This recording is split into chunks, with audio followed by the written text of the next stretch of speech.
Hello, welcome या welcome back to my channel. I am Jisha और मैं सिनेमा का कंटेंट बनाती हूँ, फिल्में रिव्यू करती हूँ। धड़क 2 का रिव्यू थोड़ा सा डिले हो गया क्योंकि 4 फिल्में रिव्यू करनी थी इस हफ्ते। पर ऑनेस्टली जब से ये फिल्म अनाउंस हुई थी मुझे लगा था धड़क की तरह ये फिल्म भी काफ़ी डिसअपॉइंट करेगी। But I am actually really happy to tell you I am wrong and I am happy to be wrong when it comes to good cinema. Shahjahan Iqbal की डायरेक्ट की हुई Dhadak 2 has Triptii Dimri as Vidhi, Siddhant Chaturvedi as Neelesh. But there's a super supporting cast जैसे Saurabh Sachdeva, Vipin Sharma, Anubhav Fatehpura, Saad Bilgrami and Zakir Hussain amongst others. कहानी Tamil film परियरुम Perumal जो मारी सेल्वराज की debut film थी, 2018 में आई थी, फीचरिंग कदिर एंड आनंदी, उस फिल्म का रीमेक है। And they mention that in the post credits as well. While nothing can match up to the original film की ब्रिलियंस, क्योंकि यार वो मारी सर की लिव्ड रियलिटी है। यहाँ पे it is more second hand, but the film still works really well. Basically जैसे उन्होंने प्रमोशनल मटेरियल में बताया था, कहानी है एक था राजा, एक थी रानी, अलग थी जाति, खत्म कहानी। सिद्धांत Chaturvedi comes from the Dalit community. He meets Tripti in college, where he is ragged for his identity, reservation, to the point where वो अपना सरनेम भी नहीं बताना चाहता. He says it's BALLB क्योंकि वो लॉ की पढ़ाई कर रहा है. And her surname is Bharadwaj. बाकी आप समझ ही गए होंगे. The rest of the film is these two discovering how cruel our society can be, aided and supported by family and other society characters. Now let's talk about what works in the film. देखिए, I am a staunch believer कि original देखा करो, irrespective of language, subtitles के साथ देख लो चाहो तो। मारी सेल्वराज की hard hitting, gut wrenching Pariyerum Perumal is on Amazon Prime. But for once, I'm actually grateful कि एक रीमेक बना है क्योंकि ये एक बेहद ज़रूरी फिल्म है, लोगों तक पहुंचना बहुत ज़रूरी है। And if this is how it reaches more people, then so be it. The acting is fantastic. Everyone is brilliant. Saurabh Sachdeva हो या Vipin Sharma, you will remember him from तारे ज़मीन पर, ईशान के पापा। यहाँ पर he's playing a completely different dad and showing us his range. But the lead cast has done so well. Tripti Dimri is back in her pre-Animal era, post all of those films like Vicky Vidya ka wo wala trailer, Bad News, Bhool Bhulaiya and all those duds. She's back in form. And Siddhant Chaturvedi, he's got to be winning all the awards. Phenomenal acting. हमें पता है he can act well, but here every single scene, क्या सही acting की है इस बंदे ने। I knew what was coming. I've seen the original. फिर भी I was heartbroken. I have cried. I've been so moved because of his performance, because of his portrayal of Nilesh. उसको जो जो झेलना पड़ता है ना फिल्म में, that is even more heartbreaking because you realize कि ये हमारे समाज की सच्चाई है। आज भी इसी हफ्ते चेन्नई से खबर आई थी, एक दलित युवा को मारा गया था। He was a techie working in IT job, educated, earning very well. फिर भी लड़की के परिवार ने उसे बेरहमी से मार दिया। And this is just one story. हर रोज ऐसी चीजें आती हैं and to the point where we are now desensitized because this just happens all the time, right? We can't even accept a part of society simply just existing. It is also so well written. Story हो, characters हो या dialogues, एक जगह पे एक पूरा conversation है, एक डिबेट है ऑन कोटा, ऑन रिजर्वेशन, ज़रूरी है नहीं है।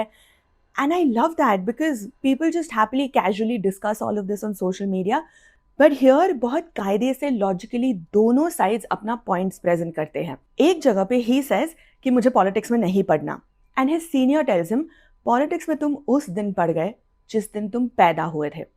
And honestly, CC everyone, especially the people who dare to say, I'm apolitical. Whether you like it or not, everything is politics and it affects you. फिर वो किस हद तक आपको इफेक्ट करता है वो आपकी प्रिविलेज पर निर्भर करता है। तृप्ति, her character loves to question things, everything. एक सीन है, अरेंज मैरिज मीटिंग है और वो पूछती है कि आदर्श लड़की कौन होती है शादी के लिए जब आप देखने जाते हो। And immediately we are told जो सुंदर है, सुशील है, खाना बनाती है, सबका देखभाल करती है। एंड देन शी गोज, आदर्श लड़का क्या गुण होने चाहिए? एंड लिटरली देयर लाइक, अरे वो लड़का पैदा हुआ वही काफ़ी है। That scene is so good, I will not even go and tell you more because please watch it. Okay, I don't want to spoil anything for you, but it immediately exposes you to the hypocrisy and double standards of our society. So हमें पता है, हम सबको पता है, we're not living under a rock, but we don't want to face it. The film also brings up toxic masculinity.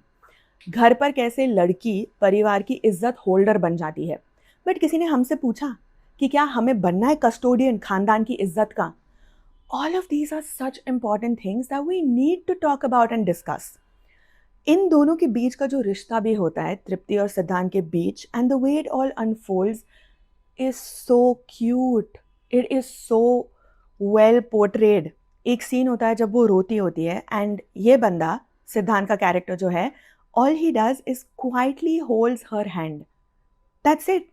No loud promises of forever, just quiet, steady companionship. It was so beautiful to watch. तृप्ति का character is also unapologetically हर. वो बदतमीज है, बेशरम है, when it's necessary वो loud है and uses her voice to question everything. And honestly, I wish this for every single woman. I do not want to see women shrinking themselves to fit places, to fit relationships, and to fit into molds that society has defined for them. Please be a menace, be untamable. वरना ना चीज़ें कभी नहीं बदलने वाली. There's also a Shah Rukh Khan reference in the film and काफ़ी meaningful तरीके से integrate हुआ है, तो I absolutely loved it. There's also a character who breaks the fourth wall, looks directly into the camera and says, आज हमारा हो ना हो, कल हमारा है. Now let's talk about what doesn't work in the film. वरना मैं ट्रोल हो जाऊंगी कि भाई धर्मा की फिल्म है इसीलिए सब अच्छा बोल रही है. ऐसा कभी नहीं हुआ है फ्रेंड्स. आप पूरे पिछले रिव्यूज उठा के देख लेना. खैर, what doesn't work in the film is कि एंड ना थोड़ा सा इलॉजिकल है. ओके, सडनली बहुत हृदय परिवर्तन हो चुका है लोगों का और ऐसे नहीं होता है. We know it from society. And also there's not a single memorable track from the entire album, which Dhadak did really well because Sairat. But you know what? I am willing to forgive everything. Honestly, क्योंकि यहाँ पर the film is all heart, okay? And it made me feel so much. Film ख़त्म होने के बाद मैं बस बैठी ही रही बहुत वक्त तक. Everything that I saw was running through in my mind.